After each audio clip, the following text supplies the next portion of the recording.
శీఘ్రగమనం త్యజేత్. మితిమీరినటువంటి వ్యాయామము, అలాగే శీఘ్రగమనం వేగంగా నడవడం, స్పీడ్ వాకింగ్ అంటుంటారు కదా, స్పీడ్ వాక్ చేయడం, పరిగెట్టడం లాంటివి అస్సలు చేయకూడదు. ఎందుకు అంటే ఈ మితిమీరిన వ్యాయామం చేసినప్పుడు రక్తము మరియు ఆక్సిజను తన కాళ్ళకి, చేతులకి, కీళ్ళకి పంచబడుతుంది, వెళ్ళిపోతుంది. మరి గర్భంలో ఉండేటువంటి శిశువు సంగతి ఏంటి? ఆ శిశువుకి, ఆ పిండానికి ఈ ఆక్సిజన్, రక్తము వెళ్ళాలి కదా. రక్త ప్రసరణ అవ్వకపోతే ఆక్సిజన్ కొరత ఏర్పడి ఫిటల్ హైపోక్సియా వచ్చే అవకాశం ఉంటుందన్నమాట. అందుకని మైల్డ్ వాకింగ్ లేదా ఇంట్లో పని చేసుకోవచ్చు. మరి ఈ మధ్యకాలంలో ప్రెగ్నెన్సీ లేడీస్ ప్రత్యేకంగా సెషన్స్కి వెళ్తున్నారు, యోగా సెషన్స్ అని, లేకపోతే కొన్ని వచ్చాయి. మరి ఇప్పుడు ఏంటి దాని పరిస్థితి అంటే, ఎందుకు అన్ని ఇంట్లో పనులు తక్కువ అయిపోవడం వల్ల వచ్చాయి. ఇంట్లో పని తాను చేసుకునే విధంగా ఉంటే కనుక సరిపోతుంది.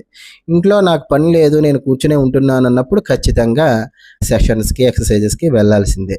రాత్రి చెట్ల క్రింద నివసించరాదు, శూన్య గృహాలు, పాడుపడిపోయినటువంటి ఇంట్లో సంచరించరాదు అని చెప్పారు. ఎందుకు అంటే అందరికీ తెలిసిన విషయమే, రాత్రి చెట్ల క్రింద ఉంటే ఆక్సిజన్ స్థాయి తగ్గిపోతుంది. ఎందుకంటే చెట్లు ఎక్కువగా ఆక్సిజన్ పీల్చుకుంటాయి, కార్బన్ డయాక్సైడ్ని విడుదల చేస్తాయి. మరి ఈ గర్భిణీ స్త్రీకి, తల్లికి, శిశువుకి ఇద్దరికీ కూడా ఆక్సిజన్ చాలా అవసరం కదా. అందుకని ఆ నియమం పెట్టారనమాట.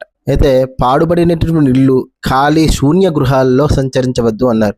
శూన్య గృహంలో ఎవరూ లేకపోతే ఏమవుతుందండి? బూజు, బ్యాక్టీరియా, క్రిమి కీటకాలన్నీ కూడా ఎక్కువగా ఉంటాయి. మరి గర్భిణీ స్త్రీకి ఇమ్యూనిటీ సిస్టమ్ అనేటువంటిది చాలా తక్కువ ఉంటుంది కదా.